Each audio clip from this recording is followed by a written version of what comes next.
कहानी की शुरुआत में हमें दिखाया जाता है कि टांजीरो नाम का एक लड़का अपनी छोटी बहन नेजुको को अपनी पीठ के ऊपर लेकर बर्फ़ के रास्ते से जा रहा होता है। उसकी छोटी बहन नेजुको बहुत ही ज़्यादा घायल और जख्मी होती है। टांजीरो को ये सब कैसे हुआ कुछ समझ नहीं आ रहा होता है और वो अपनी छोटी बहन से पूछता है कि नेजुको, ये सब कैसे हुआ?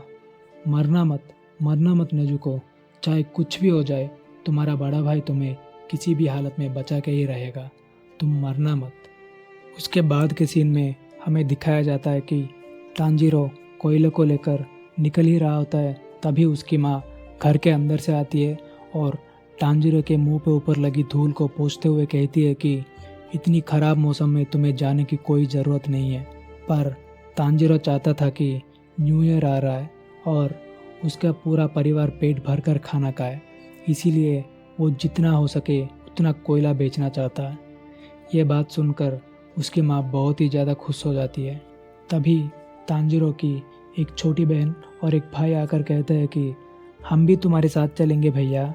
और यह बात सुनकर उनकी माँ उनको मना कर देती है और कहती है कि तुम लोग टांजीरो के जितना तेज़ नहीं चल सकते और वो तुम्हें उठा नहीं सकता, इसीलिए तुम लोग नहीं जा सकते। वो दोनों भाई और बहन उनकी माँ की बात ना मानते हुए टांजीरो के पास जाते हैं और कहते हैं कि भैया हम तुम्हारी मदद करेंगे, हमें भी आने दो। फिर टांजीरो कहता है कि आज तो तुम नहीं आ सकते, पर वापस आते समय मैं तुम्हारे लिए खिलौने लाऊंगा। ये बात सुनकर वो दोनों बहुत खुश हो जाते हैं। उसके बाद टांजीरो ताकियो को, जो कि उसका एक और छोटा भाई है, कहता है कि ताकियो जितना हो सके उतना लकड़ी काट लेना। ये सुनकर ताकियो कहता है कि मैं सोच रहा था कि हम दोनों मिलकर लकड़ी काटेंगे। तभी टांजीरो उसके सर पर हाथ रखता है और वो सब टांजीरो को खुशी से अलविदा कहते हैं। जाते वक्त रास्ते में नेजुको मिलती है और कहती है कि मैंने रोकुटा को सुला दिया है, नहीं तो वो भी तुम्हारे साथ चलने की जिद करता। जब से पापा चले गए हैं तब से रोकुटा तुम्हारे साथ ही रहना चाहता है। उन दोनों के बीच और कुछ बातचीत के बाद टांजीरो टाउन की तरफ निकल पड़ता है। जाते जाते रास्ते में टांजीरो सोचता है कि हमारी ज़िंदगियाँ भी उतनी आसान नहीं है, फिर भी हम लोग खुश हैं और ज़िंदगी भी मौसम की तरह अचानक बदल सकती है। धूप हमेशा नहीं रह सकती और हमेशा बर्फ़ भी नहीं गिर सकता। जब भी खुशियाँ तबाह होती है, खून का स्मेल वहाँ ज़रूर होता है। इतने में ही टांजीरो धीरे धीरे चलकर गांव तक पहुंच गया होता है। गांव में एक ओल्ड लेडी अपनी घर की आंगन साफ कर रही होती है। वो टांजीरो को देखकर कहती है कि टांजीरो, तुम इतनी खराब मौसम में भी पहाड़ से उतरकर इतनी दूर आए हो, तुम्हें ठंड लग सकती है। और ये सुनकर टांजीरो कहता है कि क्या आपको कोयला चाहिए? और तभी एक ओल्ड मैन आकर टांजीरो से कहता है कि टांजीरो, मुझे खुशी हो रही है कि तुम यहाँ पर आ गए हो, क्या तुम इसे सूंघकर पता कर सकते हो कि इसे किसने तोड़ा है? और टांजीरो उसे सूंघकर कहता है कि ये तो किसी बिल्ली का काम है। तभी एक और ओल्ड मैन टांजीरो से कहता है कि टांजीरो, क्या तुम मेरी मदद कर सकते हो? ये देखकर हमें पता चलती है कि टांजीरो की सूंघने की शक्ति बहुत अच्छी है और वो नेक दिल का सबकी मदद करने वाला एक अच्छा लड़का है। इतने में ही देखते देखते रात हो जाती है। अंधेरी रात, जंगल के रास्ते में कोई नहीं है, ठंडी हवा चल रही है और टांजीरो अकेला जंगल के रास्ते से चलता हुआ अपने घर की तरफ जा रहा होता है। तभी उसे एक ओल्ड मैन की आवाज़ सुनाई देती है और वो जब मुड़कर देखता है तो एक ओल्ड मैन उससे कहता है कि टांजीरो, तुम इतनी अंधेरी रात में कहाँ जा रहे हो? ये बहुत खतरनाक हो सकता है, आज रात के लिए तुम यहाँ पर रुक जाओ। ये सुनकर टांजीरो कहता है कि नहीं नहीं, मैं चला जाऊँगा। तभी वो ओल्ड मैन गुस्सा होकर कहता है कि जल्दी से घर के अंदर आ जाओ, नहीं तो डीमन आ जाएंगे। उसके अगले सीन में हमें दिखाया जाता है कि ओल्ड मैन टांजीरो को डिनर खाने के लिए देता है। टांजीरो डिनर खाने के बाद उस ओल्ड मैन को शुक्रिया अदा करता है और पूछता है कि हे, ये डीमंस क्या होते हैं? और ये सुनकर वो ओल्ड मैन कहता है कि डीमंस हमेशा आदमियों को खाते हैं और वो रात को बाहर निकलते हैं, इसीलिए रात को बाहर जाना उतना सुरक्षित नहीं है, इसीलिए मैं तुम्हें यहाँ रुकने के लिए बोला। अब सो जाओ, सुबह होते ही तुम अपने घर के लिए निकल जाना। उसके बाद टांजीरो अपने बेड के ऊपर लेट जाता है और उस ओल्ड मैन से पूछता है कि क्या ये डीमंस घर के अंदर नहीं आ सकते? ये सुनकर ओल्ड मैन जवाब में कहता है कि वो घर के अंदर भी आ सकता है, पर डीमन स्लेयर हमें उन डीमन से बचाते हैं। तभी टांजीरो सोता हुआ अपनी ग्रैंड माँ को याद करता है।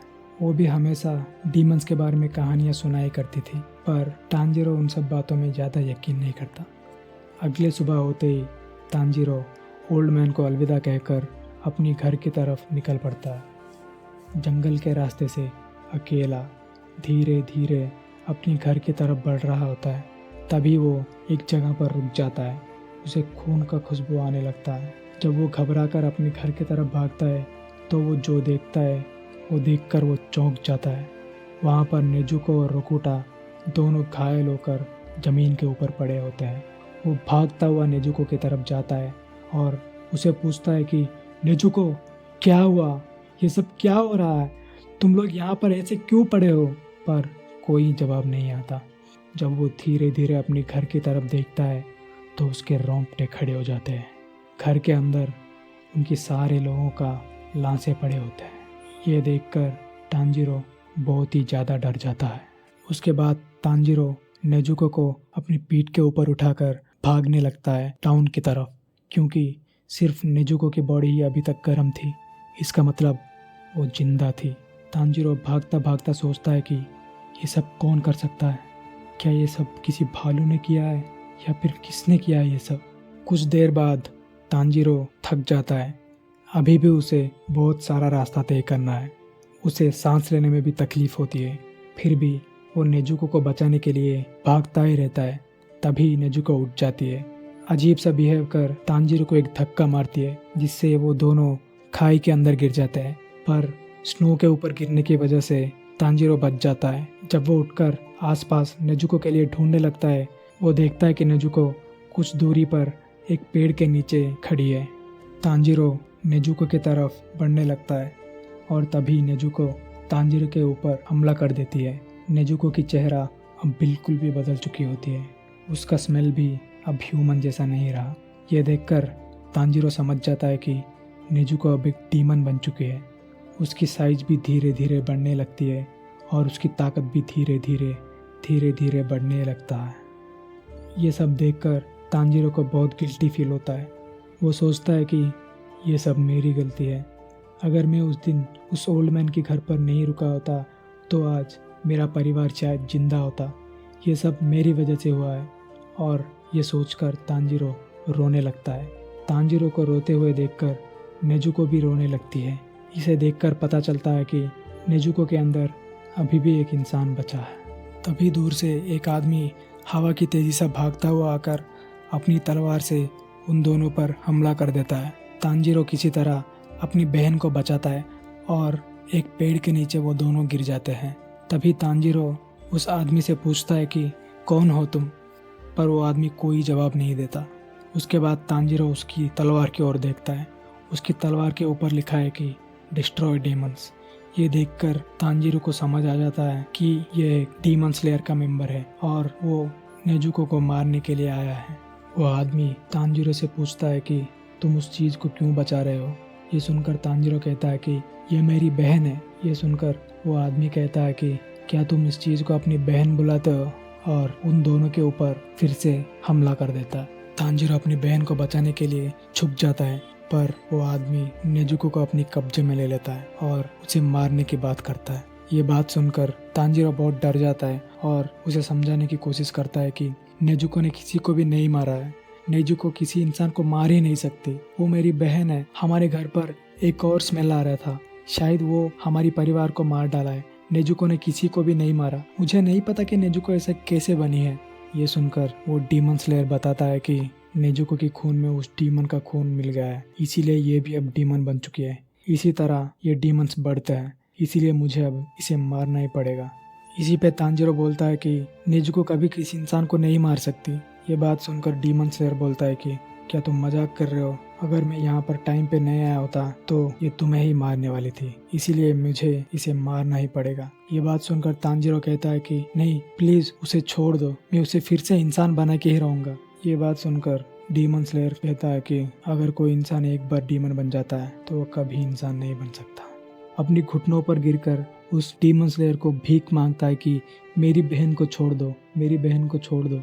ये देखकर उस डीमन स्लेयर को बहुत ही ज़्यादा गुस्सा आ जाता है और वो कहता है कि उठो, ये तुम क्या कर रहे हो? तुम्हारे जैसे कमज़ोर की वजह से ही आज तुम्हारे फैमिली का ये हाल हुआ है। वैसे भी कमज़ोर की किस्मत में ही लिखा होता है कि ताकतवर के हाथों मरना। यह कहकर वो डीमन स्लेयर नेजुको पर हमला कर देता है।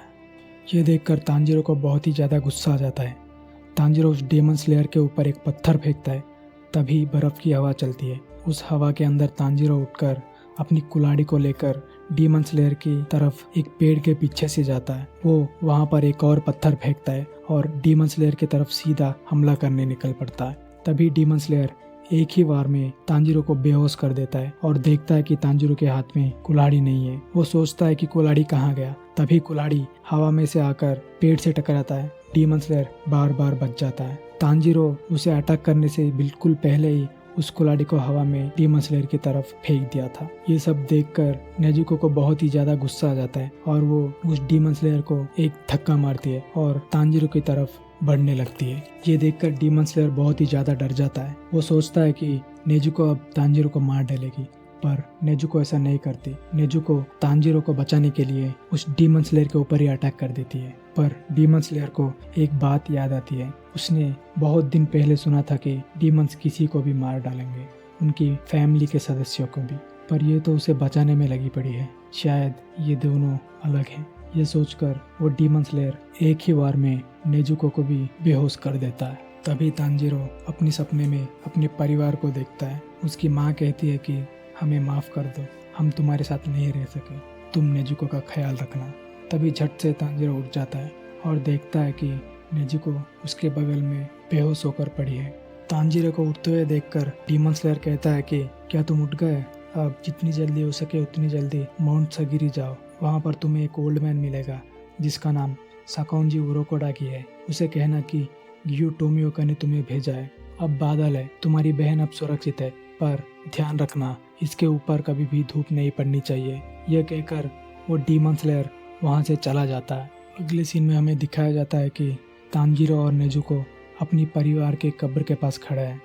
तांजीरो अपनी परिवार को प्रणाम कर कर उनको अलविदा कहता है और नेजुको की हाथ पकड़कर माउंट सगरी की तरफ निकल पड़ता है। इसी तरह हमारा पहला एपिसोड खत्म होता है।